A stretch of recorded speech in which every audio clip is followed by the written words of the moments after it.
اے ہود ہم تیرے خدا کو ہرگز نہ مانیں گے، اگر تو ہم کو ڈراتا ہے عذاب سے تو کم از کم ہم کو اپنے خدا کو تو دکھا وہ کیسا ہے جو ہم پر عذاب لائے گا، اور اگر تو نے ہم کو اپنے خدا کو نہ دکھایا تو پھر ہم تجھے ضرور مار ڈالیں گے۔ یہ باتیں سن کر حضرت ہود علیہ السلام نے اپنے خدا کی درگاہ میں تضرع کی اور کہا، خدایا مجھے ان کے ظلم سے بچا کیونکہ مجھے ان کے ساتھ لڑنے کی طاقت نہیں، شاید یہ لوگ مجھے مار ڈالیں گے۔ اس قوم کے سردار کا نام عاد تھا۔ اس کے زمانہ سے زمانہ طوفان تک 700 برس گزرے تھے، اور قوم کی اس قدر تھی کہ اگر پتھر قوت ان کی اس قدر تھی کہ اگر پتھر پر پاؤں مارتے تو اپنی جانوں تک اس میں گھس جاتے، لیکن سب کے سب نافرمان تھے اور اپنی زبانوں سے یہ کہتے تھے، یعنی کون ایسا ہے پردہ زمین پر کہ ہم سے قوت زیادہ رکھتا ہو۔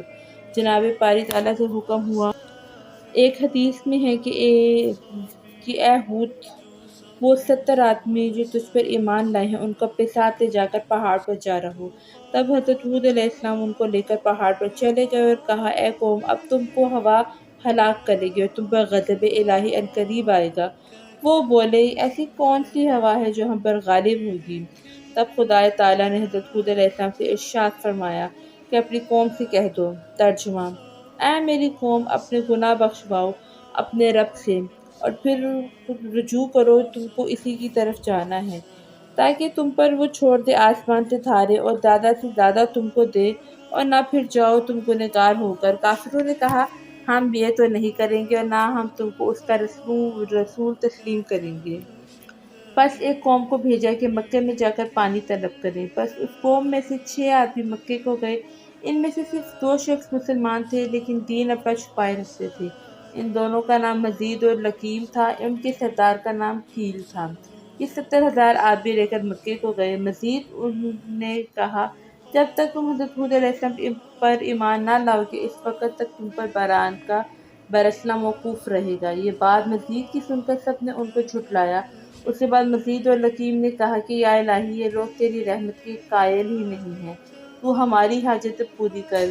بارگاہ الہی سے آواز آئی کہ کیا مانگتا ہے، مانگ۔ مزید نے کہا، یا الہی، میں قیامت تک دنیا میں بھوکا نہ رہوں۔ حکم ہوا کہ میں نے تیری یہ حاجت پوری کی۔ اس کے بعد اس کی لکیم نے کہا، یا الہی، 7 دفعہ کہ مجھے عمر عطا کر جس کی عمر چاہوں، بطن بعد بطن 3000 برس تک زندگانی کروں۔ حکم ہوا، میں نے تجھے بخشی۔ اور کیل نے کہا کہ خداوند، کوئی ہماری قوم میں بیمار نہیں ہوا کہ تجھ سے شفا چاہتا ہوں اور نہ کسی مشکل میں پڑا رہوں کہ تجھ سے یاری مانگوں، مگر پانی مانگتا ہوں۔ باسی قوم عاد کے اتنے میں 3 سال کے اندر اندر ابر سیاہ، سفید اور سرخ پیدا ہوا، اور آواز آئی کہ اے کیل، ان 3 میں سے جس کو چاہے اختیار کر۔ تب کیل نے دل میں سوچا کہ ابر سفید اور سرخ میں پانی نہیں ہوتا، مگر ابر سیاہ پانی سے خالی نہیں ہوتا، لہذا اس کو اختیار کیا۔ اللہ تعالیٰ کے حکم سے ابر سیاہ ساتھ ساتھ اس کی منزل مقصود کو جا پہنچا۔ وہب ابن منبع نے روایت کی ہے کہ 7ویں زمین پر ایک ہوا ہے، اس کا نام ریح القیم ہے، اور 70,000 زنجیروں سے اس کو باندھ رکھا ہے، اور 70,000 فرشتے اس پر محافظ اور موکل ہیں۔ جب قیامت کا دن ہوگا وہ ہوا چھوڑی جائے گی اور وہ اتنی تیز ہوگی کہ پہاڑوں کو مانند ریزہ ابر ریشم کے اڑا دے گی، اور آسمان بھی گر پڑے گا اور اس کے ٹکڑے ٹکڑے ہو جائیں گے اور وہ روئی کے غاروں کی مانند اڑتا پھرے گا، جیسا کہ اللہ تعالیٰ نے فرمایا، اور پھر جب پھونکیں گے نرسنگے میں ایک پھونک اور اٹھائی جاوے گی زمین اور پہاڑ ٹپکے جائیں گے، ایک چوٹ اس دن پڑے گی ہو پڑنے والی اور پھٹ جائے گا آسمان، پھر اس دن وہ سست ہوگا۔ حکم ہوا کہ اے فرشتوں، وہ ہوا قوم عاد پر کچھ دیر کے واسطے چھوڑ دو۔ تب انہوں نے عرض کی کہ اے جبار عالم، کس قدر چھوڑ دیں؟ حکم ہوا کہ گائے کے نتھنے کے انداز سے چھوڑ دو۔ پھر عرض کی کہ یا رب العالمین، اس مقدار سے تو سارا عالم ہی برباد ہو جائے۔ تب حکم ہوا کہ سوئی کے ناکے کے سوراخ کے برابر چھوڑ دو۔ جب انہوں نے تعمیل خدا کو بجا لاتے ہوئے اس ہوا کو سوئی کے سوراخ کے برابر سے چھوڑا تو وہ ہوا مانند ابر سیاہ کے پہاڑ کی طرف نکل آئی۔ اس ہوا کو دیکھ کر قوم عاد بہت خوش ہونے لگی اور کہنے لگی، ترجمہ، بولے، یہ ابر ہے، یہ ہم پر ضرور برسے گا۔ حضرت ہود علیہ السلام نے کہا، ترجمہ، کوئی نہیں، وہ یہی ہے کہ جس کی تم لوگ شتابی کرتے تھے، اور یہ وہ ہوا ہے جس میں دکھ کی مار ہے۔ جب وہ ہوا نکلی تو کافروں نے کہا، اے ہود، تو نے جو خوشخبری پہنچائی کہ جسے ہم خوش تر ہوں گے۔ ہود علیہ السلام نے فرمایا، اے کافروں، ذرا صبر کرو، اللہ تعالیٰ کی طرف سے تم پر عذاب علیم پہنچتا ہے۔ اور اس خبر کو سن کر تقریباً 7 لاکھ مرد 3 پہاڑوں کے دامن میں جا رہے جہاں ہوا کی راہ ایک طرف سے بھی نہ تھی، اور یہ سب آپس میں ایک دوسرے کا ہاتھ پکڑ کر اپنے پاؤں کو گھٹنوں تک زمین میں گاڑ کر بیٹھے تھے، اور زن و مرد، لڑکے بالے چارپائیوں کو بیچ میں اپنے لے لیا کہ یہ کہتے تھے کہ 3 طرف تو ہمارے پہاڑ ہے اور ایک جانب ہم سب ہیں، اور دیکھتے ہیں کہ کون سی ایسی ہوا ہے کہ بیچ ہمارے سے گزرتی ہے اور وہ ہم پر کس قدر زور کر سکتی ہے۔ جب متکبروں نے اپنی قوت کا غرور کیا تو اچانک ایک آواز آئی اور ہوا نے اس قدر زور کیا کہ پہلے مکانات اور پتھر وغیرہ جتنے تھے ان سب کو جڑ سے کھود کر پھینک دیا، اور تمام تعمیرات برباد ہو گئیں۔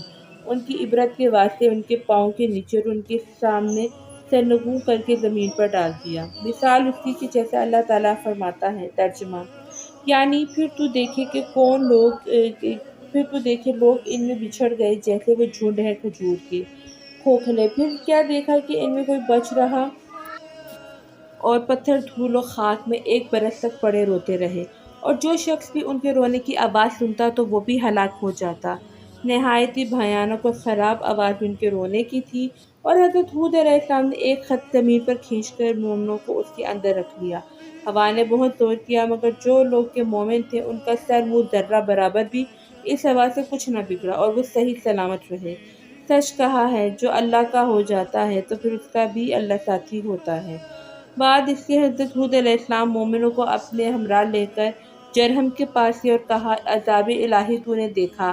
اس نے کہا، ہاں۔ تب حضرت ہود علیہ السلام نے فرمایا، کہہ لا الہ الا اللہ، ہود رسول اللہ۔ وہ ملعون بولا کہ جب تک تو اس قوم کو زندہ نہ کرے گا اس وقت تک میں تجھ پر ایمان نہ لاؤں گا۔ اور وہ مردود کہہ ہی رہا تھا کہ اسی وقت اس کے قدم کے نیچے ہوا نے اس زور کا تھپڑ دیا کہ سخت عذاب الہی نے آ کر اس کی ساری قوم کو ہلاک کر دیا۔ معزز سامعین، قرآن مجید کی سورہ الحاقہ آیت نمبر 6 سے 7 میں اللہ تعالیٰ کا ارشاد پاک ہے، اور آج کو ہم نے ہلاک کیا تیز و تند ہوا کے ساتھ جو ان پر لگاتار 7 رات اور 8 دن تک مسلط رہی۔ تم دیکھتے ہو کہ وہ ایسے گر گئے کہ جیسے کھجور کے کھوکھلے تنے ہوں۔ معزز سامعین، آخر میں اب میں آپ کو یہی کہنا چاہوں گی کہ ہمیں حضرت ہود علیہ السلام کے واقعے سے یہ سبق ملتا ہے کہ غرور اور طاقت صرف اللہ کی ذات کو ہی سجتا ہے۔ اللہ کی نافرمانی اور شرک تباہی کا سبب بنتا ہے۔ صبر اور ایمان رکھنے والے ہی نجات پاتے ہیں۔ تو آخر میں آپ سب سے دعا ہے کہ اللہ تعالیٰ سے دعا کریں کہ اللہ تعالیٰ ہم سب کو بھی ایمان کامل کی توفیق عطا فرمائے کہ ہم شیطان کی راہ نہ اختیار کریں۔ جزاک اللہ۔ بس اس واقعے کے بعد حضرت ہود علیہ السلام تقریباً 400 برس تک زندہ رہے، اور اس کے بعد دنیا فانی سے رحلت فرمائی۔ ان کے دنیا سے چلے جانے پر تمام مومنین کافی عرصہ تک روتے رہے، اور مومنین حضرات نے نہایت احترام کے ساتھ حضرت ہود علیہ السلام کو دفن کیا۔ اور ایک اور روایت میں کہ حضرت ہود علیہ السلام کے انتقال کے بعد ان کے ماننے والے مومنین 100 سال تک زندہ رہے، اور بعد ان لوگوں نے بھی انتقال کیا۔ ان کی اولاد نے بھی اپنے آبائی دین پر ایک عرصہ دراز تک قائم رہے، اور ایک کثیر آبادی سے وہ لوگ آباد ہوئے اور دین و دنیا کی راہ مخلوق کو بتاتے رہے۔ اتفاقاً ایک روز شیطان مردود ان کے پاس آیا اور اس نے ان لوگوں سے کہا کہ تم سب کس کو پوچھتے ہو؟ انہوں نے کہا، زمین و آسمان کے خدا کو پوچھتے ہیں۔ ابلیس لعین نے کہا کہ کیا تم خدا کو دیکھتے ہو؟ انہوں نے کہا نہیں۔ شیطان نے یہ سن کر ان سے کہا کہ تم اس پتھر سے ایک بت بنا کر پوجا کرو تاکہ وہ روز قیامت تمہارے لیے شفیع ہوگی۔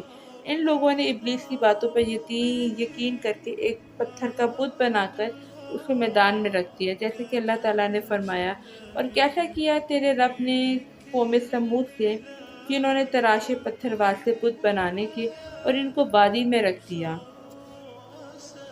وادی میدان ان کے مکان کا نام ہے، اور ان لوگوں نے پہاڑوں کو کھود کر اپنے رہنے کے واسطے گھر بنائے، اور اسی پتھر سے اپنے پوجنے کے واسطے بت بھی تراشے تھے، اور اس بت کے چاروں طرف چھید کر کے اس میں نقرہ پلا دیا تھا، اور ایک تخت عظیم الشان بچھا کر اس میں سونے کی ایک کرسی رکھ کر اس بت کو اس پہ رکھ دیا۔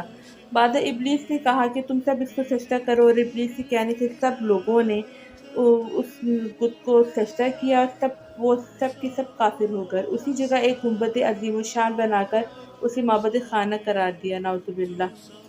اس کے بعد خدا تعالیٰ نے ایک مچھر کو بھیجا، اس نے اس گنبد کو چھید کر کے بت کے اندر جا کر پورے توم اپنا اس کے سر میں چبو کر سمیت اس کو اٹھا کے دریائے محیط میں ڈال دیا۔ تمام کافر یہ حال دیکھ کر بہت متحیر و پریشان ہوئے اور کہنے لگے کہ اب ہم کس کو پوجیں گے۔ اس کے بعد خدا تعالیٰ نے اسی قوم پر حضرت صالح علیہ السلام کو بھیجا۔